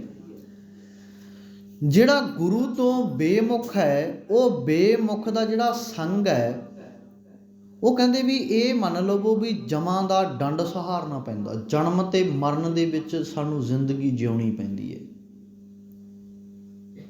ਜਿਹੜਾ ਗੁਨਾਹਾਂ ਦਾ ਭਰਿਆ ਹੋਇਆ ਏ, ਔਗਣਾਂ ਦਾ ਭਰਿਆ ਹੋਇਆ, ਜਿਹੜਾ ਬੁਰੇ ਕੰਮ ਕਰਦਾ, ਉਹਨਾਂ ਦਾ ਸੰਗ ਮਨੁੱਖ ਦੂਸਰੇ ਸਾਥੀ ਨੂੰ ਵੀ, ਬੇਸ਼ੱਕ ਉਹ ਬਿਲਕੁਲ ਕਦੇ ਉਹਨੇ ਮਾੜਾ ਕੰਮ ਨਾ ਕੀਤਾ ਹੋਵੇ, ਪਰ ਉਹਦਾ ਸਾਥ ਦੇਣਾ ਹੀ ਉਹਦੇ ਲਈ ਜ਼ਿੰਦਗੀ 'ਚ ਸਭ ਤੋਂ ਵੱਡਾ ਔਗਣ ਬਣ ਜਾਂਦਾ ਵੀ ਉਹ ਬੁਰਾਈਆਂ ਕੀਤੀਆਂ ਉਹਦੀਆਂ ਉਹਨੂੰ ਵੀ ਝੱਲਣੀਆਂ ਪੈ ਜਾਂਦੀਆਂ ਨੇ, ਉਹਨੂੰ ਵੀ ਸਜ਼ਾਵਾਂ ਕੱਟਣੀਆਂ ਪੈ ਜਾਂਦੀਆਂ ਨੇ, ਜੇਲ੍ਹ ਵਿੱਚ ਜਾਣਾ ਪੈ ਜਾਂਦਾ। ਫਿਰ ਆਏ ਨੂੰ ਲੋਕ ਵੀ ਛੇਤੀ ਮੂੰਹ ਨਹੀਂ ਲਾਉਂਦੇ ਵੀ ਇਹ ਉਹਦੇ ਨਾਲ ਰਹਿੰਦਾ ਸੀ, ਕਲੰਕ ਲੱਗ ਜਾਂਦਾ ਹੈ। ਬਾਅਦ ਵਿੱਚ ਜਿੰਨਾ ਮਰਜ਼ੀ ਲੱਖ ਸੁਧਰਨ ਦਾ ਯਤਨ ਕਰੇ ਕੋਈ ਵੀ ਮੈਂ ਸੁਧਰ ਗਿਆ, ਮੈਂ ਸਿਆਣਾ ਬਣ ਗਿਆ, ਫਿਰ ਛੇਤੀ ਕੋਈ ਉਹਦੇ 'ਤੇ ਵਿਸ਼ਵਾਸ ਨਹੀਂ ਕਰਦਾ, ਕਿਉਂਕਿ ਆਪਣੀ ਪ੍ਰਤੀਤ ਆਪ ਹੀ ਖੋਵੈ ਬਾਹਰ ਉਸਕਾ ਵਿਸ਼ਵਾਸ ਨਾ ਹੋਵੇ। ਜਿਹਨੇ ਆਪਣੀ ਪ੍ਰਤੀਤ ਇੱਕ ਵਾਰੀ ਖੋ ਲਈ ਨਾ, ਆਪਣਾ ਵਿਸ਼ਵਾਸ ਤੋੜ ਲਿਆ, ਫਿਰ ਉਹਦੇ ਉੱਤੇ ਛੇਤੀ ਕੋਈ ਵਿਸ਼ਵਾਸ ਨਹੀਂ ਕਰਦਾ, ਫਿਰ ਕੋਈ ਵਿਸ਼ਵਾਸ ਨਹੀਂ ਕਰਦਾ, ਫਿਰ ਉਹਨੂੰ ਸ਼ੱਕ ਰਹਿੰਦਾ ਵੀ ਇਹ ਪਤਾ ਨਹੀਂ ਕਿੱਥੇ ਜਾ ਕੇ ਕੀ ਕੰਮ ਕਰ ਦੇਵੇ ਗਲਤ। ਕਬੀਰ ਸਾਕਤ ਸੰਗ ਨਾ ਕੀਜੀਏ, ਦੂਰੋਂ ਜਾਈਏ ਭਾਗ, ਬਾਸਣ ਕਾਰੋ ਪਰਸੀਐ, ਤਉ ਕਿਛ ਲਾਗੈ ਦਾਗ। ਇਸ ਕਰਕੇ ਬੁਰਾਈਆਂ ਦੇ ਨੇੜੇ ਨਹੀਂ, ਅਸੀਂ ਬੁਰਾਈਆਂ ਤੋਂ ਦੂਰ ਰਹਿਣਾ, ਹਮੇਸ਼ਾ ਚੰਗਿਆਈਆਂ ਦੇ ਨੇੜੇ ਰਹਿਣਾ, ਚੰਗਿਆਂ ਦੇ ਨੇੜੇ ਰਹਿਣਾ, ਚੰਗਿਆਂ ਦੀ ਸੰਗਤ ਕਰਨੀ, ਕਿਉਂਕਿ ਚੰਗੇ ਹਮੇਸ਼ਾ ਦੂਸਰੇ ਨੂੰ ਵੀ ਚੰਗਾ ਬਣਾਉਣਗੇ। ਜਿਹਦਾ ਆਪਣਾ ਹੀ ਘਰ ਨਹੀਂ ਵਸਿਆ, ਉਹ ਦੂਜੇ ਦਾ ਘਰ ਵਸਿਆ ਵੀ ਉਜਾੜ ਦਿੰਦੇ ਨੇ। ਉਹਨੂੰ ਦੱਸ ਹੀ ਨਹੀਂ ਸਕਦਾ ਵੀ ਘਰ ਕਿਵੇਂ ਵਸਾਉਣਾ, ਕਿਵੇਂ ਰਹਿਣਾ ਘਰ ਦੇ ਵਿੱਚ, ਪਤੀ ਪਤਨੀ ਦਾ ਰਿਸ਼ਤਾ ਕੀ ਹੁੰਦਾ, ਬੱਚਿਆਂ ਨਾਲ ਕੀ ਮੋਹ ਹੁੰਦਾ, ਮਾਂ ਬਾਪ ਨੂੰ ਕਿਵੇਂ ਸਤਿਕਾਰ ਦੇਣਾ। ਜਿਹਦਾ ਆਪਦਾ ਹੀ ਨਹੀਂ ਹੈ, ਉਹ ਦੂਜੇ ਨੂੰ ਕੀ ਸਿਖਾ ਦੇਵੇਗਾ। ਹੁਣ ਦੇਖੋ ਨਾ, ਸਾਡੇ ਸੰਸਾਰ ਦੀ ਹਾਲਤ ਹੀ ਇਹ ਆ ਵੀ ਅਸੀਂ ਉਹਨਾਂ ਵੱਲ ਨੂੰ ਜਾਂਦੇ ਹਾਂ ਜਿਨ੍ਹਾਂ ਨੂੰ ਨਾ ਤਾਂ ਗ੍ਰਸਤੀ ਦਾ ਪਤਾ, ਨਾ ਉਹਨਾਂ ਨੂੰ ਚੰਗਿਆਈਆਂ ਦਾ ਪਤਾ, ਨਾ ਉਹਨਾਂ ਨੂੰ ਧੀਆਂ ਪੁੱਤਰਾਂ ਦਾ ਕੋਈ ਪਤਾ। ਅਤੇ ਸੱਚ ਜਾਣਿਓ, ਹਕੀਕਤ ਹੈ ਵੀ ਸਾਡੇ ਨਾ ਸੰਸਾਰ ਦੇ ਲੋਕ ਜਿਹੜੇ ਨੇ ਵੀ ਬਹੁਤਾਤ ਹਾਲਾਤ ਇਹ ਬਣ ਜਾਂਦੇ ਨੇ ਵੀ ਜਦੋਂ ਕਦੇ ਕਿਸੇ ਦੇ ਘਰ ਕੋਈ ਔਲਾਦ ਨਾ ਹੋਵੇ 2-4 ਸਾਲ, ਫਿਰ ਔਲਾਦ ਮੰਗਣ ਦੇ ਲਈ, ਔਲਾਦ ਲੈਣ ਦੇ ਲਈ ਉਹਨਾਂ ਬਾਬਿਆਂ, ਚੇਲਿਆਂ, ਸਾਧਾਂ ਵੱਲ ਨੂੰ ਮੂੰਹ ਕਰ ਲਿਆ ਜਾਂਦਾ ਜਿਹੜੇ ਆਪ ਪਰਿਵਾਰ ਤੋਂ ਭਗੌੜੇ ਹੁੰਦੇ ਨੇ, ਜਿਹੜੇ ਆਪ ਆਪਣੇ ਮਾਂ ਬਾਪ ਨੂੰ ਛੱਡ ਕੇ ਭੱਜੇ ਹੁੰਦੇ ਆ, ਚੰਗੇ ਪੁੱਤਰ ਨਹੀਂ ਬਣ ਪਾਏ। ਫਿਰ ਉਹ ਪੁੱਤ ਕਿੱਥੋਂ ਬਖਸ਼ ਦੇਣਗੇ? ਸੋਚ ਕੇ ਵੇਖੋ ਨਾ। ਇੱਕ ਦਾਦੂ ਹੋਇਆ, ਉਸਨੇ ਬਿਆਨ ਕੀਤਾ, ਜਿਹੜੀ ਦਮਦਮਾ ਸਾਹਿਬ ਦੀ ਇੱਕ ਘਟਨਾ ਹੁੰਦੀ ਨਾ ਗੁਰੂ ਗੋਬਿੰਦ ਸਿੰਘ ਪਾਤਸ਼ਾਹ ਜੀ ਦੇ ਜੀਵਨ ਦੇ ਨਾਲ, ਵੀ ਦਾਦੂ ਦੀ ਸਮਾਧ ਬਣੀ ਹੋਈ ਸੀ। ਦਾਦੂ ਦੀ ਸਮਾਧ ਨੂੰ ਗੁਰੂ ਪਾਤਸ਼ਾਹ ਜੀ ਨੇ ਤੀਰ ਦੇ ਨਾਲ ਨਮਸਕਾਰ ਕਰ ਦਿੱਤੀ ਜਾਂ ਫਤਿਹ ਬੁਲਾ ਦਿੱਤੀ। ਤੇ ਉੱਥੇ ਪਰ ਜਿਹੜੇ ਸਿੰਘ ਸੀ ਨਾਲ, ਉਹਨਾਂ ਨੇ ਸਵਾਲ ਕੀਤਾ ਵੀ ਪਾਤਸ਼ਾਹ, ਆਪ ਤੁਸੀਂ ਸਾਨੂੰ ਬਾਣੀ ਦੇ ਰਾਹੀਂ ਸਿਖਾਇਆ ਪੜ੍ਹਾਇਆ, ਦੁਬਦਾ ਨਾ ਪੜੋ ਹਰ ਬਿਨ ਹੋਰ ਨਾ ਪੂਜੋ, ਮੜੇ ਮਸਾਣ ਨਾ ਜਾਈ, ਮੜੀ ਮਸਾਣੀ ਮੂੜੇ ਏਵੇਂ ਜੋਗ ਨਾਹੀ। ਵੀ ਇਹ ਤਾਂ ਕਿਸੇ ਯੋਗ ਹੀ ਨਹੀਂ, ਇਹਦੇ ਨਾਲ ਤਾਂ ਜੁੜਨਾ ਹੀ ਨਹੀਂ, ਦੁਬਦਾ ਦੇ ਵਿੱਚ ਨਹੀਂ ਪੈਣਾ, ਮੜੀ ਮਸਾਣ ਨੂੰ ਪੂਜਣਾ ਮੰਨਣਾ ਨਹੀਂ, ਹਰੀ ਪਰਮਾਤਮਾ ਤੋਂ ਬਿਨਾਂ ਹੋਰ ਕੋਈ ਸਾਡਾ ਸਹਾਰਾ ਨਹੀਂ। ਪਰ ਤੁਸੀਂ ਇਹ ਹੁਣ ਕੀ ਸਮਝ ਗਏ ਅਸੀਂ? ਗੁਰੂ ਪਾਤਸ਼ਾਹ ਜੀ ਕਹਿੰਦੇ ਵੀ ਠੀਕ ਹੈ, ਦੱਸੋ ਕੀ ਕੀਤਾ ਜਾਵੇ? ਉਹ ਕਹਿੰਦੇ ਜਿਵੇਂ ਦੂਸਰਿਆਂ ਨੂੰ ਕੋਈ ਭੁੱਲ ਹੋਣ ਦੇ ਉੱਤੇ ਤੁਸੀਂ ਪੰਜਾਂ ਦੇ ਹੁਕਮ ਦੇ ਵਿੱਚ, ਆਦੇਸ਼ ਦੇ ਵਿੱਚ ਉਹਨਾਂ ਨੂੰ ਤਨਖਾਹ ਬਖਸ਼ਦੇ ਹੋ ਵੀ ਆਹ ਸੇਵਾ ਕਰਨੀ ਹੈ, ਆਹ ਇੱਦਾਂ ਕਰਨਾ, ਭੁੱਲ ਬਖਸ਼ਾਉਣ ਦੇ ਲਈ। ਕਹਿੰਦੇ ਹੁਣ ਇਹ ਬਸ ਇਹ ਵੀ ਤੁਹਾਡੀ ਭੁੱਲ ਹੈ ਸਾਡੀ ਨਜ਼ਰ ਵਿੱਚ ਤਾਂ, ਕਿਉਂਕਿ ਜੋ ਗੁਰੂ ਨੇ ਕਿਹਾ ਸਿੱਖਾਂ ਨੇ ਤਾਂ ਉਹੀ ਕਮਾਉਣਾ ਨਾ। ਤੇ ਸਤਿਗੁਰੂ ਕਹਿੰਦੇ ਠੀਕ ਹੈ। ਤੇ ਉੱਥੇ ਫਿਰ ਕਹਿੰਦੇ ਗੁਰੂ ਪਾਤਸ਼ਾਹ ਜੀ ਵੱਲੋਂ ਕੜਾਹ ਪ੍ਰਸ਼ਾਦ ਬਣਾ ਕੇ ਸਾਰੀ ਸੰਗਤ ਨੂੰ, ਸਿੱਖ ਸੰਗਤ ਨੂੰ ਛਕਾਇਆ ਗਿਆ ਸੀ। ਉਸੇ ਦਾਦੂ ਦੀ ਇੱਕ ਲਿਖਤ ਹੈ, ਦੇਖੋ ਜੀ। ਹੁਣ ਪਤਾ ਕੀ ਹੁੰਦਾ, ਜਿਹਦੇ ਸੱਚ ਨੂੰ, ਗਿਆਨ ਨੂੰ ਦੱਬਣਾ ਹੋਵੇ, ਲੁਕਾਉਣਾ ਹੋਵੇ, ਉਹਨੂੰ ਦੂਜੇ ਲੋਕ ਨੇ ਜਿਹੜੇ, ਉਹ ਜਾਂ ਤਾਂ ਫੋਟੋ ਦੇ ਪੁਜਾਰੀ ਬਣਾ ਕੇ ਪੂਜਣ ਲਾ ਦਿੰਦੇ ਨੇ ਵੀ ਉਹਦੀ ਬਾਣੀ ਗਿਆਨ ਤੱਕ ਨਾ ਪਹੁੰਚ ਸਕੇ, ਸਿਰਫ ਫੋਟੋਆਂ ਤੱਕ ਖੜ ਜਾਵੇ, ਜਾਂ ਕਬਰਾਂ ਸਮਾਧਾਂ ਤੱਕ ਲੈ ਜਾਂਦੇ ਨੇ। ਹੁਣ ਦਾਦੂ ਕਹਿੰਦਾ, ਦਾਦੂ ਦੁਨੀਆ ਬਾਵਰੀ ਮੜੀਆਂ ਪੂਜਣ ਊਤ। ਕਹਿੰਦੇ ਇਹ ਦਾਦੂ, ਇਹ ਦੁਨੀਆ ਬੌਰੀ ਹੈ, ਪਾਗਲ ਹੈ। ਮੜੀਆਂ ਪੂਜਣ ਊਤ, ਮਰਿਆਂ ਦੀਆਂ ਮੜੀਆਂ ਨੂੰ ਊਤ ਪੂਜਦੇ ਨੇ, ਜਿਹਦਾ ਕੋਈ ਅੱਗਾ ਪਿੱਛਾ ਨਹੀਂ, ਜਿਹਨੂੰ ਕੋਈ ਵੀ ਚੰਗੇ ਮਾੜੇ ਦਾ ਫਰਕ ਨਹੀਂ।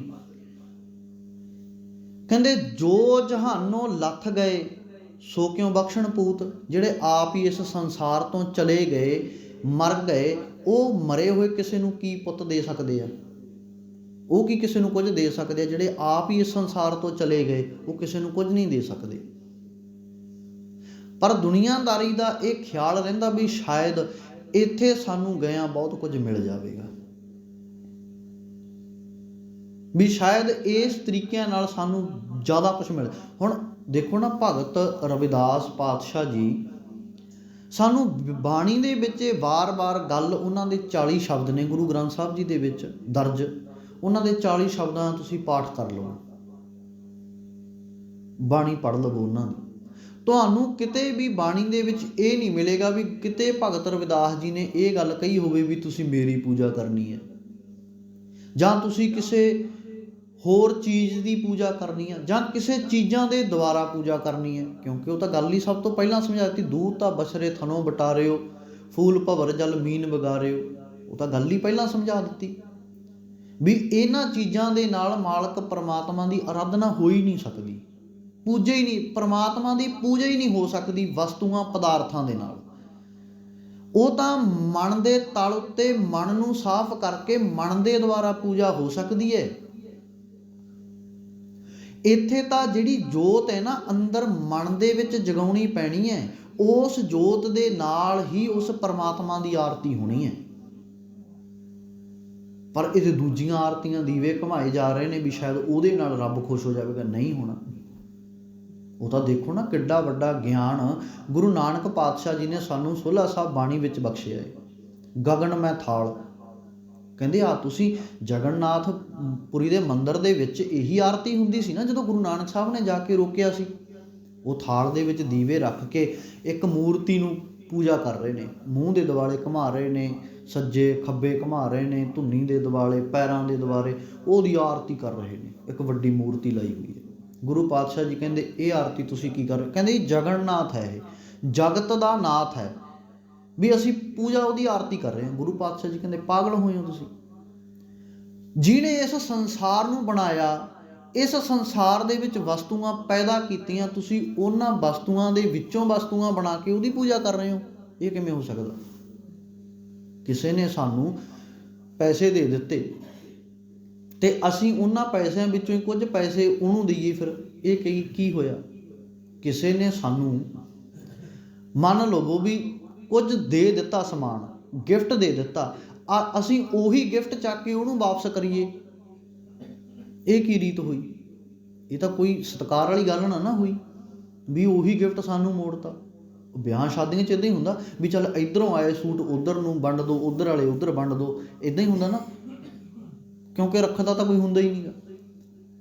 ਪਰ ਉੱਥੇ ਫਿਰ ਕਿਸੇ ਨਾ ਕਿਸੇ ਦੇ ਇਤਰਾਜ਼ ਵੀ ਲੈ, ਇਹ ਤਾਂ ਫਲਾਨੀ ਲੈ ਕੇ ਆਈ ਸੀ ਮੈਨੂੰ ਦੇਤਾ, ਉਹ ਭੂਆ ਛੋਟੀ ਕਹਿੰਦੀ ਇਹ ਵੱਡੀ ਲੈ ਕੇ ਆਈ ਸੀ ਸਾਨੂੰ ਹੀ ਦੇਤੇ, ਉਹਦੇ ਵਾਲੇ ਉਹਨਾਂ ਨੂੰ ਦੇ।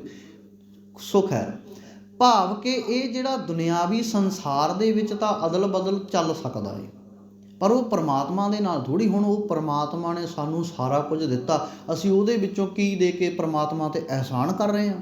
ਉਹਨੂੰ ਤਾਂ ਕੁਝ ਚਾਹੀਦਾ ਹੀ ਨਹੀਂ, ਉਹਦੇ ਉੱਤੇ ਅਹਿਸਾਨ ਨਹੀਂ ਕੀਤਾ ਜਾ ਸਕਦਾ। ਗੁਰੂ ਪਾਤਸ਼ਾਹ ਜੀ ਕਹਿੰਦੇ ਦੇਖੋ, ਉਸ ਪਰਮਾਤਮਾ ਦੀ ਤਾਂ ਆਰਤੀ ਪਰਮਾਤਮਾ ਨੇ ਕੁਦਰਤ ਦੇ ਦੁਆਰਾ ਆਪ ਹੀ ਕੀਤੀ ਹੋਈ ਹੈ। ਕਹਿੰਦੇ ਗਗਨ ਮੈਂ ਥਾਲ, ਇਹ ਸੰਸਾਰ ਦੇ ਵਿੱਚ ਅਸਮਾਨ ਰੂਪੀ ਜਿਹੜਾ ਥਾਲ ਹੈ ਨਾ, ਵੱਡਾ ਇੱਕ ਥਾਲ ਹੈ ਅਸਮਾਨ ਰੂਪੀ। ਐਡਾ ਥਾਲ ਕੋਈ ਹੋ ਸਕਦਾ? ਦੇਖੋ ਗੁਰੂ ਨਾਨਕ ਸਾਹਿਬ ਦੀ ਵਿਸ਼ਾਲਤਾ ਕਿੱਡੀ ਹੈ। ਕਹਿੰਦੇ ਇਹ ਅਸਮਾਨ ਰੂਪੀ ਥਾਲ ਪਰਮਾਤਮਾ ਨੇ ਆਪ ਸਜਾਇਆ ਹੋਇਆ, ਤੇ ਚੰਦ ਤੇ ਸੂਰਜ ਦੇ ਵਿੱਚ ਦੀਵੇ ਰੱਖੇ ਹੋਏ ਨੇ। ਤਾਰਕਾ ਮੰਡਲ ਜਨਕ ਮੋਤੀ, ਤਾਰੇ ਨੇ ਜਿਹੜੇ, ਇਹ ਮੰਨ ਲਓ ਵੀ ਇਸ ਥਾਲ ਦੇ ਵਿੱਚ ਸੁੱਚੇ ਮੋਤੀ ਰੱਖੇ ਹੋਏ ਨੇ। ਤੇ ਧੂਪ ਮਲ ਆਣ ਲਓ, ਪਰਬਤ ਨੇ ਜਿਹੜੇ ਚੰਦਨ ਦੇ, ਪਹਾੜਾਂ ਦੇ, ਫੁੱਲਾਂ ਦੇ, ਉਹਨਾਂ ਵਿੱਚੋਂ ਆਉਂਦੀ ਖੁਸ਼ਬੂ ਹੈ ਜਿਹੜੀ, ਮੰਨ ਲਓ ਧੂਫ ਚੱਲ ਰਹੀ ਹੈ। ਹੁਣ ਅਸੀਂ ਇੱਕ ਡੱਕਾ ਧੂਫ ਦਾ ਲਾ ਕੇ ਅਸੀਂ ਕੀ ਸਿੱਧ ਕਰਦੇ ਹਾਂ? ਚਲੋ ਉਹ ਠੀਕ ਹੈ ਵੀ ਸਾਡੇ ਇਸ ਵਾਤਾਵਰਨ ਦੇ ਵਿੱਚ ਗੰਦਗੀ ਬਦਬੂ ਨਾ ਹੋਵੇ, ਉਹਦੇ ਲਈ ਸੈਂਟ ਪਰਫਿਊਮ ਵਰਤੇ ਜਾਂਦੇ ਨੇ, ਧੂਫ ਗੁੱਗਲ ਲਾਈ ਜਾਂਦੀ ਜਾਂ ਕੁਝ ਹੋਰ, ਵੀ ਜਿਹੜਾ ਵਾਤਾਵਰਨ ਹੈ ਨਾ ਇੱਥੇ ਬੈਠਣ ਵਾਲਾ, ਇਹ ਮਹਿਸੂਸ ਨਾ ਕਰੇ ਵੀ ਮੈਂ ਕਿਸੇ ਗੰਦੀ ਜਗ੍ਹਾ 'ਤੇ ਬੈਠਾ, ਵੀ ਇਹ ਇੱਥੇ ਕੁਝ ਗੰਦਾ ਹੈ। ਉਹਦਾ ਅਰਥ ਹੈ ਵੀ ਸਾਫ਼ ਸੁਥਰਾ ਰੱਖਣਾ। ਉਸ ਪੱਖ ਤੋਂ ਤਾਂ ਸਹੀ ਹੈ, ਪਰ ਹੁਣ ਕੋਈ ਕਹੇ ਵੀ ਸ਼ਾਇਦ ਧੂਫ ਲਾ ਕੇ ਮੈਂ ਧਰਮ ਕਰਮ ਕਰ ਸਕਦਾ, ਕਹਿੰਦੇ ਨਹੀਂ, ਗੁਰੂ ਪਾਤਸ਼ਾਹ ਜੀ ਨੇ ਉੱਥੇ ਲੱਗੀਆਂ ਧੂਫਾਂ ਦਾ ਖੰਡਨ ਕੀਤਾ। ਤੇ ਹੁਣ ਅਸੀਂ ਇੱਥੇ ਕੀ ਸਾਬਤ ਕਰਨਾ ਚਾਹੁੰਦੇ ਹਾਂ? ਇਹਦਾ ਮਤਲਬ ਕਿ ਅਸੀਂ ਗੁਰੂ ਨੂੰ ਚੈਲੰਜ ਕਰ ਰਹੇ ਹਾਂ ਵੀ ਇਹ ਤੈਥੋਂ ਨਹੀਂ ਰੁਕੇ, ਵੀ ਤੂੰ ਸਾਨੂੰ ਰੋਕ ਕੇ ਦਿਖਾ। ਉਹਨਾਂ ਨੂੰ ਤਾਂ ਰੋਕਤਾ ਸੀ ਮੰਦਿਰ ਦੇ ਵਿੱਚ, ਪਰ ਸਾਨੂੰ ਰੋਕ ਕੇ ਦਿਖਾ। ਅਸੀਂ ਚੈਲੰਜ ਹੀ ਕਰ ਰਹੇ ਹਾਂ ਗੁਰੂ ਨਾਨਕ ਪਾਤਸ਼ਾਹ ਨੂੰ, ਹੋਰ ਕੀ ਹੈ? ਅਸੀਂ ਸਾਬਤ ਕੀ ਕਰਨਾ ਚਾਹੁੰਦੇ ਹਾਂ? ਅਸੀਂ ਸਿੱਖਣਾ ਸੀ ਗੁਰੂ ਦੇ ਦਰ ਤੋਂ, ਪਰ ਅਸੀਂ ਗੁਰੂ ਨੂੰ ਸਿਖਾਉਣ ਲੱਗ ਪਏ ਵੀ ਨਹੀਂ ਬਾਬਾ ਨਾਨਕ ਤੈਨੂੰ ਤਾਂ ਪਤਾ ਹੀ ਨਹੀਂ ਸੀ, ਤੈਥੋਂ ਵੱਡੇ ਸਿਆਣੇ ਤਾਂ ਅਸੀਂ ਜੰਮ ਪਏ, ਸਾਨੂੰ ਪਤਾ ਅਸੀਂ ਕਿਵੇਂ ਕਰਨਾ। ਇਹੀ ਹੈ ਨਾ, ਸਾਡਾ ਤਾਂ ਖਿਆਲ ਹੀ ਇਹ ਬਣਿਆ ਪਿਆ ਵੀ ਬਾਬੇ ਨਾਨਕ ਨੂੰ ਤਾਂ ਪਤਾ ਹੀ ਨਹੀਂ ਸੀ ਵੀ ਲੈ ਪਾਠ ਐਂ ਵੀ ਕਰਨਾ ਹੁੰਦਾ, ਇਹ ਤਾਂ ਸਾਨੂੰ ਪਤਾ ਵੀ ਕਿਵੇਂ ਕਰਨਾ। ਗੁਰੂ ਅਰਜਨ ਪਾਤਸ਼ਾਹ ਜੀ, ਤੁਸੀਂ ਤਾਂ ਤੱਤੀਆਂ ਤਵੀਆਂ 'ਤੇ ਬਹਿ ਕੇ ਆਪਣਾ ਸਰੀਰ ਮਚਾ ਕੇ ਚਲੇ ਗਏ, ਤੁਹਾਨੂੰ ਕੀ ਪਤਾ ਸੀ ਬਾਣੀ ਲਿਖਣ ਦਾ, ਬਾਣੀ ਕਿਵੇਂ ਲਿਖਣੀ ਆ? ਅਸੀਂ ਦੱਸਾਂਗੇ ਤੁਹਾਨੂੰ ਵੀ ਬਾਣੀ ਕਿਵੇਂ, ਲੋਕਾਂ ਨੂੰ ਵੀ ਬਾਣੀ ਐਂ ਪੜ੍ਹਨੀ ਆ, ਵੀ ਉੱਥੋਂ ਚੱਕ ਕੇ ਸ਼ਬਦ ਉੱਧਰ ਵੀ ਕਰਨਾ, ਉੱਥੋਂ ਚੱਕ ਕੇ ਉੱਧਰ ਵੀ ਕਰਨਾ। ਅਸੀਂ ਦੱਸਾਂਗੇ ਨਾ ਤੋੜ ਮਰੋੜ ਕਿਵੇਂ ਕਰਨੀ ਆ, ਤੁਹਾਡੇ ਤੋਂ ਤਾਂ ਹੋਈ ਨਹੀਂ। ਸਾਡੇ ਹਾਲਾਤ ਕੀ ਨੇ? ਅਸੀਂ ਪਰਮਾਤਮਾ ਤੋਂ ਜੁੜੇ ਕਿੱਥੇ ਆ? ਟੁੱਟੇ ਹੋਏ ਆ, ਕਿਉਂਕਿ ਅਸੀਂ ਉਸ ਗੁਰੂ ਪਾਤਸ਼ਾਹ ਜੀ ਨੂੰ ਖੁਦ ਆਪ ਚੈਲੰਜ ਕਰ ਰਹੇ ਹਾਂ, ਜਿਹੜੇ ਗੁਰੂ ਪਾਤਸ਼ਾਹ ਜੀ ਨੇ ਸਾਨੂੰ ਸਮੱਤ ਤੇ ਗਿਆਨ ਬਖਸ਼ਣਾ ਸੀ। ਫਿਰ ਸਾਡਾ ਭਲਾ ਤਾਂ ਹੀ ਨਹੀਂ ਹੁੰਦਾ ਭਰਾਵੋ। ਹਾਲਾਤ ਸਾਡੇ ਮਾੜੇ ਨੇ, ਸਾਡੀ ਸੋਚ ਗਲਤ ਹੈ, ਸਾਡੀ ਸੋਚ ਦੇ ਵਿੱਚ ਸਿਰਫ ਵਾਸ਼ਨਾਵਾਂ ਨੇ, ਇਸ ਧਰਤੀ ਦੇ ਪਦਾਰਥਾਂ ਦੀ ਖਿੱਚ ਹੈ, ਸਾਡੇ ਅੰਦਰ ਹੋਰ ਕੁਛ ਨਹੀਂ। ਅਸੀਂ ਸਿਰਫ ਤੇ ਸਿਰਫ ਸਾਡਾ ਮਨ ਇਹ ਚਾਹੁੰਦਾ ਵੀ ਅਸੀਂ ਜਿੱਥੇ ਵੀ ਜਾਈਏ ਉੱਥੇ ਮੰਗੀਏ ਕੀ, ਵੀ ਸਾਨੂੰ ਦੁਨਿਆਵੀ ਚੀਜ਼ਾਂ, ਵਸਤਾਂ, ਪਦਾਰਥ, ਸੁੱਖ ਸਹੂਲਤਾਂ ਮਿਲ ਜਾਣ। ਗੁਰੂ ਨੂੰ ਕੌਣ ਮੰਗਦਾ ਏ? ਮੰਗਦਾ ਕੋਈ ਗੁਰੂ ਨੂੰ? ਗੁਰੂ ਨੂੰ ਕੋਈ ਨਹੀਂ ਮੰਗਦਾ। ਸਭਨਾਂ ਦੇ ਘਰਾਂ ਦੇ ਵਿੱਚ ਬੱਚੇ ਨੇ, ਪਰਿਵਾਰ ਹੈ, ਪਰ ਕਿਸੇ ਨੇ ਵੀ ਆ ਕੇ ਕਦੇ ਗੁਰੂ ਦੇ ਦਰ ਤੋਂ ਮੰਗਿਆ ਵੀ ਪਾਤਸ਼ਾਹ ਮੇਰੇ ਘਰ ਦੇ ਵਿੱਚ ਵੀ ਬੱਚੇ ਨੇ, हे सतगुरु दाता तू किरपा कीती रहमत कीती है, बच्चे बख्शे ने, पर मैं मां अरदास करे ना कि मैं चाहुंदी हाँ पातशाह ये तेरे फतेह सिंह ते जोरावर सिंह बन जाण। कदे होई है अरदास? सच्चे पातशाह मेरे घर दे विच धी बख्शी है, मैं चाहुंदी हाँ ये धी वो मां गुजरी वाले गुणां नूं अपने अंदर धारण करे, जिहड़ा जिंदगी दे विच सारा कुछ गवा के भी शुकराना कर सके। पातशाह मेरे घर दे विच बच्ची है, बच्ची मैं चाहुंदी हाँ माई भाग कौर बने, बुराइयां दे खिलाफ हत्थ दे विच खंडा फड़ के खड़कावे। कदे भी नहीं अरदास साडी होई। इहदा मतलब घाट है, जुड़े नहीं असी जुड़ना है तो जुड़िया जाएगा सिर्फ बाणी दे नाल। सतगुरु फेर ही साडे उत्ते किरपा करनगे। इस करके असी खप के नहीं मरना, असी जुड़ के परमात्मा दे नाल जीवन जिउ के चलना है। फिर ही साडे जीवन दे विच खुशहाली आवेगी, फिर ही साडे जीवन दे विच प्यार वसेगा। हर कीरत कलयुग पद उत्तम, हर पाइए सतगुर माझा। हौं बलिहारी सतगुर अपने जिन गुप्त नाम प्रगाजा। मैं बलिहार जांदा हूँ सतगुरु ते जिन्हें मैनू अपनियां वडियाइयां बख्श दित्तियां ने, जिन्हें मैनू गुण बख्श दिते ने, मेरे अंदर गुप्त रूप दे विच नाम प्रगट कर दिता है। मैनू पता ही नहीं लग्या कदों मेरे अंदर गुण पैदा हो गए। दर्शन साध मिलियो वडभागी, सब किलवख गए गवाजा। मैं वडभागा हाँ, मैनू उस गुरु की संगत का दर्शन होया, जिस संगत के दर्शन दे विचों मैनू तू दिस पिया है दाता। मेरे किलवख दूर भज गए ने, हुण बुराइयां दूर हो गई ने। सतगुर शाह पाया वड दाना, हर कीए बहुगुण साझा। वड्डा दान जिहड़ा सतगुरु ने मेरी झोली विच पा दिता, हरि परमात्मा दे गुण। जिन कौ कृपा करी जग जीवन, हर उर धारियो मन माझा। जिन्हां उत्ते उस अकाल पुरख परमात्मा जग जीवन बख्शण वाले ने किरपा कर दिती है, ते मन दे विच हुण परमात्मा दा नाम टिका दिता ते मन आनंद चित हो गया है। धर्म राए दर कागद फारे, जन नानक लेखा समझा। फिर उस मालक परमात्मा जी ने किरपा कर दिती, रहमत कर दिती, साडे जिहड़े माड़े कर्मां दे लेखे सी वो पाड़ दिते। जन नानक लेखा समझा, जिउंदे जी असी माड़े कर्मां दे अपने कागज गुरु तो पड़वाने ने, ते वो तां होवेगा जदों असी इस सच्चे ज्ञान दे नाल जुड़ जावांगे, मिल जावांगे। फिर ही सतगुरु किरपा करनगे। यह लोक सुखीए परलोक सुहेले, नानक हर प्रभ आपे मेले।